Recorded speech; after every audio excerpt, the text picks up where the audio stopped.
कांग्रेस में बगावत कर विधान परिषद का चुनाव जीते सत्यजीत तांबे ने पहली बार पूरे मामले को लेकर अपना बयान दिया। उस साजिश का खुलासा किया जिसके बाद उन्होंने निर्दलीय चुनाव लड़ने का फैसला लिया। सत्यजीत तांबे ने साफ कहा कि प्रदेश कांग्रेस के कुछ नेताओं ने उन्हें टिकट नहीं देने की साजिश रची थी। कांग्रेस पर निशाना साधते हुए उन्होंने कहा कि उनके पिता और निवर्तमान कांग्रेस एमएलसी सुधीर तांबे को गलत उम्मीदवारी फॉर्म मुहैया करवाए गए थे। ये सब उनके परिवार को पार्टी से बाहर निकालने की साजिश का हिस्सा था। कांग्रेस ने असल में सुधीर तांबे को फिर से उम्मीदवार घोषित किया था, लेकिन नामांकन दाखिल करने के अंतिम दिन उन्होंने चुनाव की रेस से हटने का फैसला किया, जबकि उनके बेटे सत्यजीत ने पार्टी के खिलाफ बगावत कर निर्दलीय उम्मीदवार के तौर पर पर्चा दाखिल किया था। चुनाव में उन्होंने जीत भी हासिल की।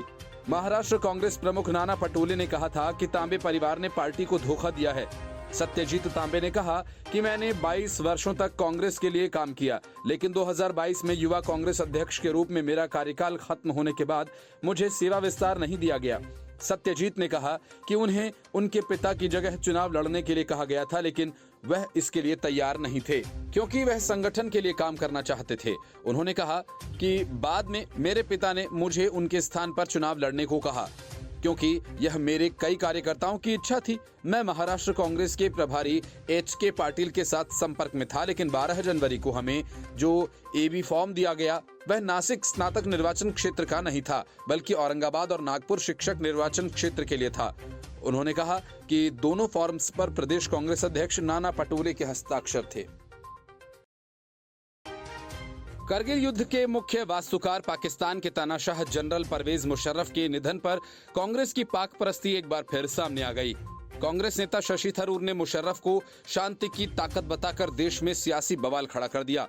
थरूर के इस ट्वीट को लेकर बीजेपी के राष्ट्रीय प्रवक्ता शहजाद पूनावाला ने उन पर निशाना साधा। कांग्रेस के वरिष्ठ नेता शशि थरूर ने पाकिस्तान के पूर्व राष्ट्रपति जनरल परवेज मुशर्रफ के निधन पर शोक जताते हुए कहा कि कभी भारत के कट्टर दुश्मन रहे मुशर्रफ 2002 से 2007 के बीच शांति के लिए असली ताकत बन गए थे। पाकिस्तान के पूर्व राष्ट्रपति परवेज मुशर्रफ का एक दुर्लभ बीमारी के कारण निधन हो गया। पूर्व विदेश राज्य मंत्री थरूर ने कहा कि मैंने संयुक्त राष्ट्र में उन दिनों उनसे हर साल मुलाकात की थी और उन्हें चतुर तथा अपने कूटनीतिक विचारों में स्पष्ट पाया था। ईश्वर दिवंगत आत्मा को शांति दें। थरूर की ओर से किए गए इस ट्वीट पर अब हंगामा खड़ा हो गया है।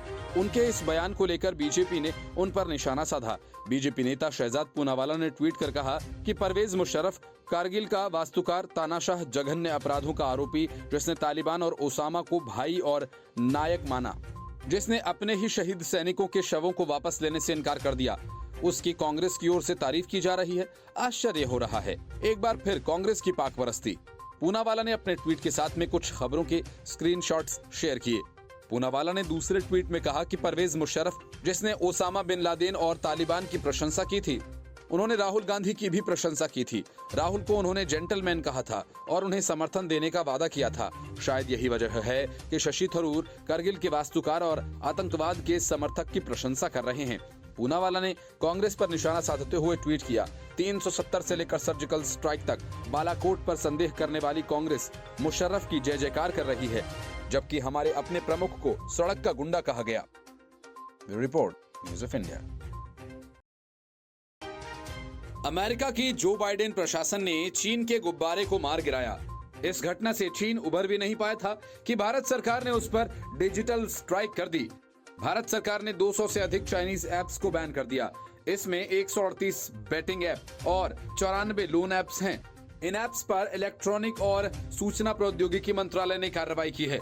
सरकार ने देश की सुरक्षा के मद्देनजर ऐप्स के खिलाफ सख्ती दिखाई। बताया जा रहा है कि जिन ऐप्स को सरकार ने बैन किया है उन सभी का संबंध चाइना से था। सरकार ने इन सभी ऐप्स को इमरजेंसी और अर्जेंट तौर पर ब्लॉक करने के निर्देश दिए।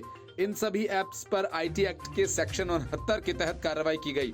गृह मंत्रालय से मिली जानकारी के अनुसार मंत्रालय ने बीते 6 महीनों में 288 चाइनीज ऐप्स पर नजर रखी थी। इनमें से 94 ऐप्स ऐसे थे जो ऐप स्टोर पर थे। वहीं अन्य सभी ऐप्स थर्ड पार्टी के जरिए काम कर रहे थे।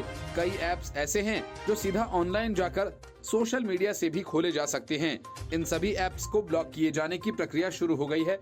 इन ऐप्स को बैन करने के साथ ही तेलंगाना, ओडिशा, उत्तर प्रदेश जैसे राज्यों में कार्रवाई करने की सिफारिश की है। कहा जा रहा है कि ये सभी ऐप्स ऐसे थे जो देश की सुरक्षा के लिए खतरा पैदा कर सकते थे। इस खतरे से बचाव करने के लिए ही सरकार ने बैन करने का कदम उठाया। इसके पहले भी केंद्र सरकार चाइना की कई ऐप्स को बैन कर चुकी है। Report, news of India. सियासत में फूके कारतूस बन चुके नीतीश कुमार बिहार की सड़कों पर धूल फेंकते हुए घूम रहे हैं। उन्हें उम्मीद है कि ऐसा करने से उनका सियासी सितारा एक बार फिर बुलंद हो जाएगा, लेकिन उनके साथ बिल्कुल उल्टा ही हो रहा है। सीएम साहेब कटिहार जिले में समाधान यात्रा के दौरान पहुंचे तो नीतीश कुमार से नाराज ग्रामीणों ने आगजनी और नारेबाजी की। इस घटना का वीडियो भी सामने आया, जिसमें लोगों को सड़क पर प्रदर्शन करते हुए देखा जा सकता है। लोगों का कहना है सीएम नीतीश कुमार से उन्हें नहीं मिलने दिया गया। बवाल का कारण भी इसे ही बताया जा रहा है। इससे पहले उन्हें सारण में भी काले झंडे दिखाए जा चुके हैं। काफिले के सामने युवक ने ऐसा किया था, जिसके बाद उसे तुरंत हिरासत में ले लिया गया। अब कटिहार में नाराज ग्रामीणों ने हंगामा किया। वीडियो में दिखाया गया है कि नेताओं अधिकारियों से घिरे सीएम नीतीश चल रहे हैं और ग्रामीण आसपास खड़े हैं। वहीं एक अन्य फुटेज में लोग सड़क पर लकड़ियां, कपड़े जलाकर आगजनी कर रहे हैं। इसमें अधिकतर युवा थे। उन्होंने मुर्दाबाद के नारे भी लगाए। युवाओं ने कहा कि समाधान यात्रा में कोई समाधान नहीं हो रहा है। वो गाड़ी से भी नहीं उतरे और किसी से मुलाकात तक नहीं की। ग्रामीणों का आरोप है कि उन्हें मुख्यमंत्री से मिलने तक नहीं दिया गया। लोगों ने मुख्यमंत्री नीतीश कुमार के साथ साथ बिहार के उप मुख्यमंत्री तेजस्वी यादव के पोस्टर्स को भी आग के हवाले कर दिया। ये घटना कटिहार के कोढ़ा प्रखंड स्थित दिघरी पंचायत की है। कई घंटों तक लोगों का विरोध प्रदर्शन जारी रहा और ऐसा लग रहा है कि पूरे राज्य में नीतीश कुमार के कामकाज से लोग खुश नहीं हैं। तभी उनके खिलाफ जनता में इतना गुस्सा है। हाल ही में चुनावी रणनीतिकार और स्वराज यात्रा निकाल रहे प्रशांत किशोर ने भी कहा कि नीतीश कुमार ने 3 बार लोगों को ठगा है। कभी महागठबंधन के रणनीतिकार रहे पीके ने खुलासा किया कि नीतीश कुमार ने कहा था कि वो थोड़े दिन बाद भाजपा का साथ छोड़ेंगे, क्योंकि मोदी की हवा अभी कुछ दिन और रहेगी। उन्होंने कहा कि सीएए और एनआरसी के विरोध की योजना बनी थी, लेकिन नीतीश ने संसद में जदयू से इसके विपक्ष में वोटिंग कर दी। Report, news of India.